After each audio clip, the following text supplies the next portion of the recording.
10ই মুহররম ইতিহাসের এক পবিত্র প্রশান্ত আর বিষাদময় দিন। এই দিনেই ঘটেছে এমন কিছু অলৌকিক ঘটনা যা আজও আমাদের জাগিয়ে তুলে আল্লাহর দিকে ফেরার তাগিদে। এই দিনেই সৃষ্টি হয়েছিল এই পৃথিবী, আকাশ জোরে দিয়েছিল প্রথম বৃষ্টি।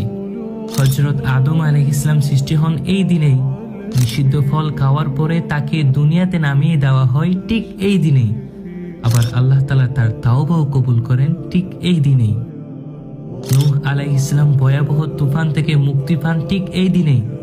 সুলাইমান আলাইহিস সালাম তার বাদশাহী পান ঠিক এই দিনেই।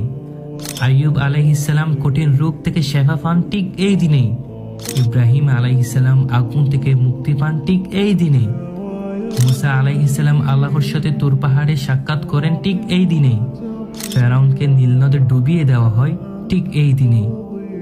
ঈসা আলাইহিস সালামকে আকাশে উঠিয়ে নেওয়া হয় ঠিক এই দিনেই। আর ইউনুস আলাইহিস সালাম মাছের পেট থেকে মুক্তি পান ঠিক এই দিনেই।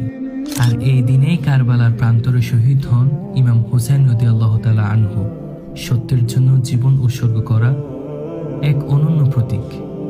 আশুরা শুধু শোক নয়, এটি শিক্ষা, এটি জাগরণ, সত্যকে ভালোবাসার শপথ নেওয়ার এক অনন্য দিন।